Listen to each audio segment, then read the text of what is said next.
매주 만나는 정치 이슈 뉴스 시사회 장성철 공로센터 소장과 함께하겠습니다.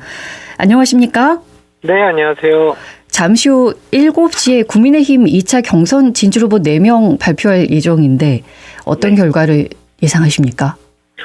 일단은 각종 여론조사를 보면은 김문수, 홍준표, 한동훈 이 세 분은 4강 안에 들어갈 가능성이 99% 이상 높다. 예. 생각이 들고 나머지 한 자리를 갖고 나경원, 안철수 이 두 후보가 격축을 벌이고 있는데요. 예. 저에게 전망하라고 하신다면 나경원 후보가 조금 더 유리하지 않을까라고 조심스럽게 예측을 해봅니다. 이유는요? 왜냐하면 국민의힘 지지층 대상과 무당층 대상으로 하는 일반 국민 여론조사 100%거든요. 네. 근데 국민의힘 지지층 같은 경우에는 그냥 일반 국민분들보다 윤석열 전 대통령 아까워, 억울하겠네, 불쌍해, 탄핵 반대 이러한 여론이 좀 상대적으로 높아요. 그 안철수 후보 같은 경우에는 탄핵을 찬성했던 분이잖아요. 예. 그러니까 국민의힘 지지층으로부터는 약간 좀 거부감이 있지 않을까. 그리고 뭐 어제 발표된 각종 ARS 여론조사를 보더라도 오차범위이긴 하지만 나경원 후보가 앞선 여론조사가 대부분이더라고요. 예. 그래서 나경원 후보가 좀 더 가능성이 있지 않을까. 근데 오차범위 아니라서 안철수 후보가 된다고 해도 전혀 이상하지 않은 결과다라고 말씀드립니다. 4명 안에 든 것과 들지 않은 것의 차이 있을까요? 4명 안에 들지 못하면은 이제 예를 들면 지도자급이 아니야라고 국민의힘 지지층에서 그 정치인에 대해서 규정 내린 거잖아요. 네. 나는 대통령이 되겠어, 국민의힘의 지도자급 인사가 되겠어라고 선언하고 나온 건데 아니야, 당신은 아직 감이 안 되는 것 같아, 자격이 없는 것 같아. 그렇게 규정을 내리게 되면 국민의힘이라는 플랫폼에서 그 탈락한 정치인은 뭔가 새로운 일을 도모하기 힘들겠죠. 예. 당대표 선거에 나온다든지 아니면 또 대선 후보 나온다든지 이런 건 불가능하잖아요. 예. 그럼 그냥 그런 중진 의원으로 남는 거예요. 그렇다면은 지역에 바람이 불면 보면 또 중진 불출마 해가지고 다음번 총선 때 공천을 못 받을 수도 있고 상당히 정치적으로 어려워지는 거죠. 아, 그렇군요. 경선 토론회는 보셨습니까? 어떠시던가요? 제 인매력이 그렇게 뛰어나질 않아가지고요. 그냥 처음부터 끝까지 보진 못했고요. 네. 그냥 언론이라든지 유튜브에서 보여주는 좀 하이라이트 장면만 봤는데 안 보기 잘했다라는 좀 생각이 들 정도로 상당히 좀 수준이 낮고 예. 좀 처참한 그 경선 토론이 아니었을까 그런 생각이 좀 들어요. 왜 방향을 그렇게 잡았을까요? 이해가 되질 않아요. 그러니까 각종 보수 언론에서도 당신들 정신 차려라. 지금이 당신들이 예능감을 갖고 유머를 집어넣어서 대선 토론을 하는 게 맞냐. 당신들은 지금 탄핵당한 대통령을 배출한 당이다. 예. 진중하고 엄숙한 모습을 보이고 대한민국의 뭐 변화와 개혁 그리고 비전을 제시하는 토론회가 돼야지 인신공격이 난무했고요. 수준 낮은 질문만 오고 갔어요. 예. 그걸 갖고 국민들이 어이구 잘했네. 국민의 후보들 대통령 감이 여럿 있네. 라고 판단하진 않으셨을 것 같아요. 예. 김문수 후보 지지율은 좀 빠지고 한동훈 후보 지지율이 좀 오르고 이런 분위기가 있어 보이는데 실제로 네. 그렇습니까? 그거는 우리가 따져봐야 되는데 김문수 후보의 지지율이 빠지는 것처럼 보이는 것은 한덕수 대통령 권한대행의 차출설 때문에 영향을 많이 받은 것 같아요. 예. 그래서 한덕수를 대안으로 생각을 하고 있기 때문에 국민의힘 경선에서 김문수 안 뽑아도 되겠지. 한덕수가 있잖아. 이렇게 생각하는 분들도 있고 예. 지난주 금요일에 갤럽 여론조사를 보면은 한덕수, 김문수, 홍준표 이렇게 비슷하게 수치가 나왔더라고요. 예. 그러니까 윤석열 대통령과 호흡을 같이 한 분들의 표가 좀 나눠졌다. 그래서 김문수 후보의 지지율이 떨어졌다. 이렇게 보여지고요. 예. 이번 경선 과정 중에서는 한덕수라는 변수가 빠진 상황에서 순위를 정하는 거기 때문에 김문수 후보가 1등 하지 않을까 그런 예상을 좀 해보고요. 예. 한동훈 후보 같은 경우에는 유승민, 오세훈 이런 식의 중도 외연 확장이 가능한 그리고 탄핵에 찬성한 분들이 출마를 안 했잖아요. 예. 그 표를 대부분 다 흡수해서 한동훈 후보의 지지율이 좀 올라간 것이 아닌가라고 분석해 봅니다. 예. 한동훈 전 대표 같은 경우는 후원금 계좌 오픈한 지 11시간 만에 네. 뭐 29억 4천만 원 법정 한도가 네. 돌파를 했는데 이건 어떤 의미를 갖는다고 보시는지요? 94%가 이제 10만 원 이하의 소액이라고 하더라고요. 예. 그렇다면 정말 많은 분들이 전국 각지에서 한동훈 후보를 응원을 하고 있다라는 거죠.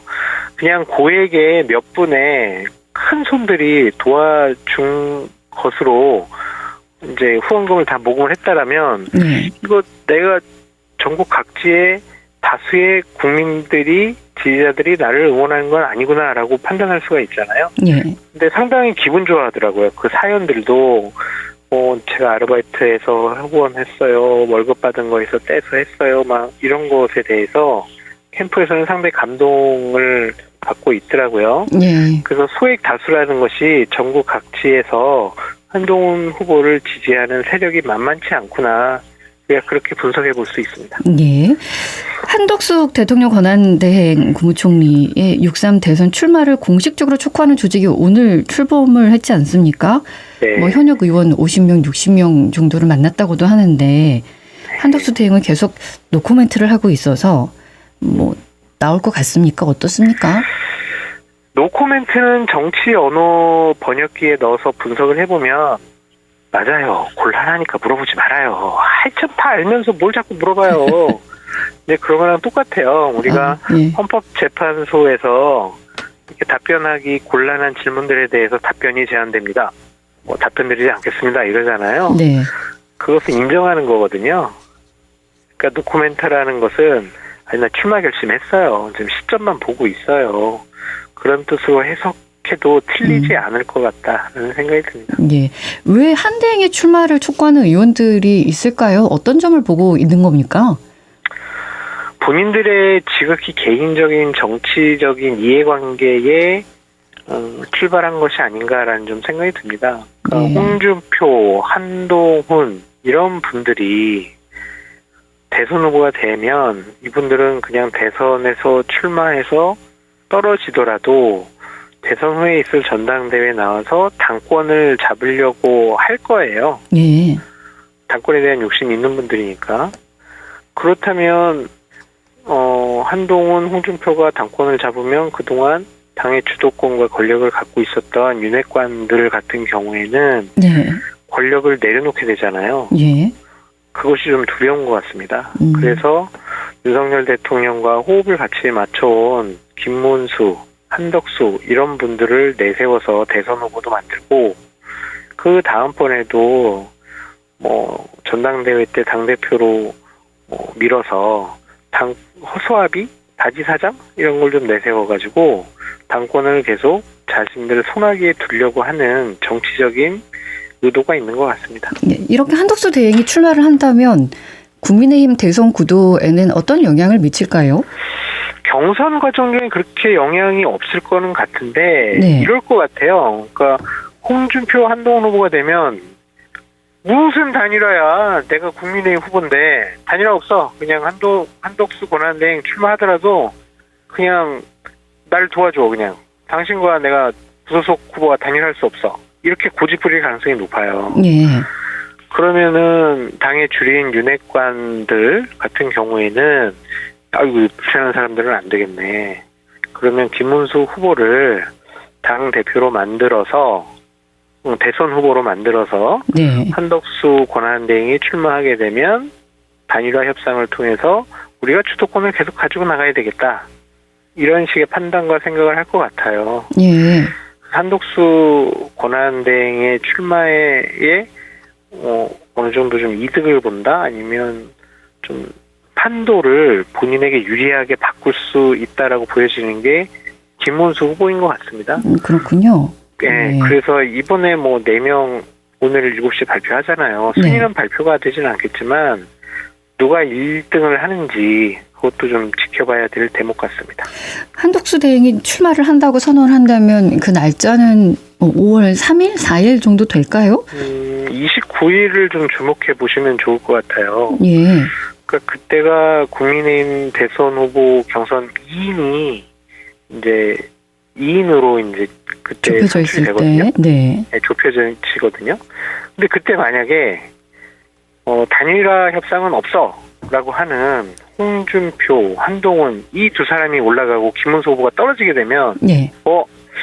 가만있어 봐. 내가 권한대행 그만두고 무소속 출마하더라도 저 사람들은 단일화 안 하려고 할 텐데 가만있어 봐. 그럼 나 이거 출마하면 안 되는 거 아니야? 이런 생각도 정무적으로 할 수밖에 없잖아요. 예. 근데 김문수 후보가 만약에 2등 안에 들어가서 결선에 가게 된다면 좋아 이제는 내가 김문수 후보가 된다라는 가정하에 내가 이제 출마해도 단일화 협상을 통해서 내가 범보수 중도 우파의 단일 후보가 될 수도 있겠다. 예. 그럼 내가 출마해야지 라고 판단할 것 같아요. 그래서 29일을 1차적으로 주목을 해보시고요. 예. 최상목 경제부총리가 미국 가서 2+2 협의를 한다고 하잖아요. 예. 거기서 어느 정도 좀 좋은 성과, 국민들에게 자랑할 수 있는 성과가 나오게 되면 출마의 결심은 더 확고해지겠죠. 매일매일 상태를 좀 찾아보겠군요. 어떤지. 네, 알겠습니다. 이제 민주당으로 가보겠습니다. 이제 민주당은 안 가봐도 될 것 같아요. 경선 결과는 나와 있다고 봐야 되는데 네. 오늘 그 이재명 전 대표의 선거법 사건 이제 대법원 전원합의체에서 네, 최종 판단을 받게 되지 않았습니까? 그래서 네. 이것이 대선 레이스와 어떤 연관성이 있을 건지 아니면 이 후보의 유불리 정도 어떻게 해석하십니까? 일단은 전원합의체에 넘어갔다라는 것은 대선 전에는 대법원의 확정 판결이 나오지 않을 것 같아요. 아, 전원합의체로 넘겼다라는 것은 몇 가지 의미가 있는데 예. 사회적으로 정치적으로 상당히 민감하고 중요한 일일 때 예. 선고 결과의 판결이 대단히 영향이 클 때 그리고 중대한 문제일 때 네. 그리고 재판관들의 의견이 하나로 일치되지 않을 때 이견이 많을 때 이렇게 전원합의체로 넘겨가지고 여러 가지 논의를 한다고 하더라고요. 예. 그러니까 이견이 있다고 봐야 되는 거잖아요. 네. 그러면은 나 계속 이견 있어. 나는 다른 생각이야. 이렇게 되면은 앞으로 한 43일, 42일 정도 대선이 남아 있는데 그 전에는 판결이 나오지 않을 것 같습니다. 예. 그래서 이 공직선거법과 관련된 이재명 대선 후보의 예. 사법 리스크는 이번 대선에 큰 영향을 끼치지 않을 것 같다. 그런 생각이 듭니다. 예, 알겠습니다. 이제 김건희 씨 얘기 좀 여쭤볼게요. 야 공세가 좀 대단하죠? 벼랑 끝에 섰다고도 봐도 될 텐데 이것을 막아줄 방패막이 이제 없지 않습니까? 이걸 막아서 뭐 하겠어요. 잘못된 일이 있으면은 대통령도 탄핵당하는 대한민국인데 대통령 영부인이 무슨 천하무적 마징가 제트입니까? 당연히 의혹이 있으면은 검찰에서 조사해야 될 것 같고요. 예.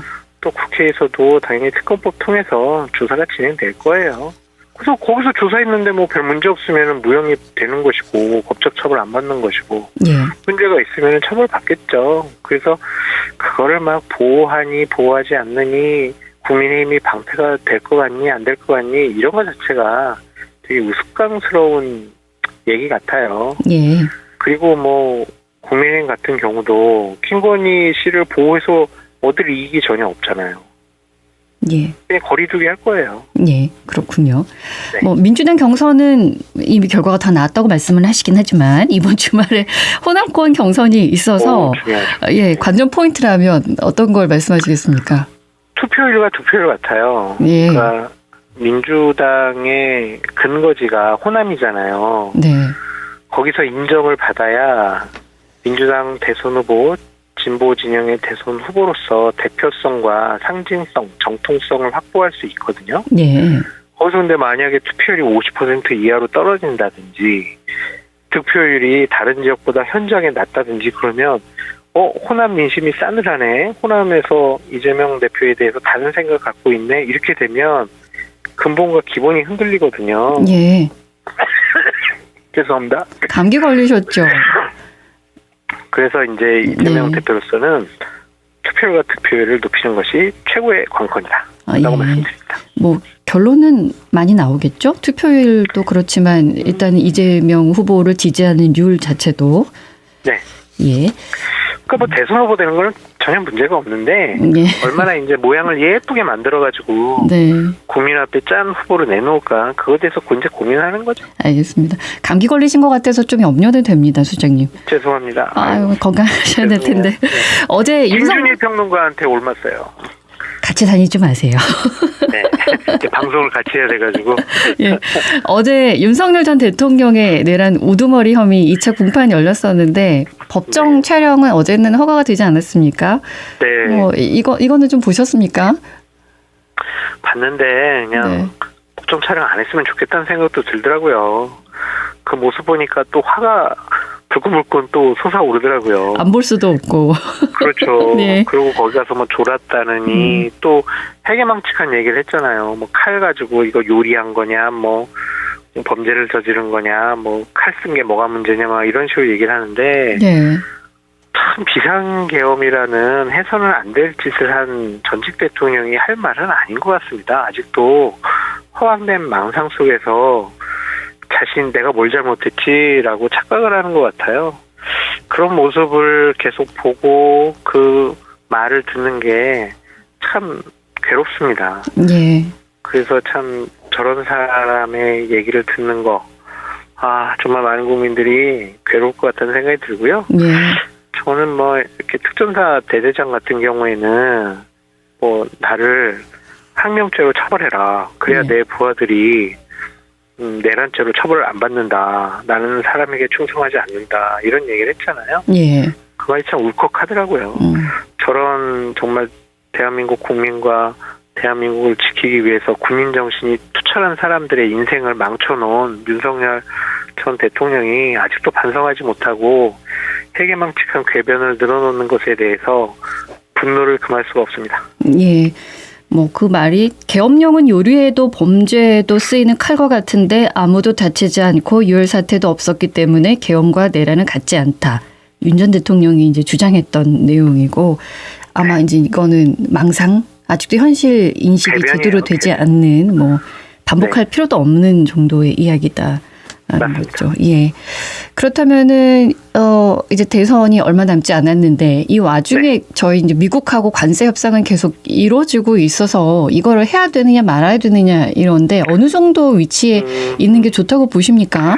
한덕수 권한대행도 이제 협상이라는 단어를 안 쓰더라고요. 예. 협이라는 단어를 쓰더라고요. 그래서 이번 2+2 회의를 통해 가지고 뭔가 결론을 내리진 않을 것 같아요.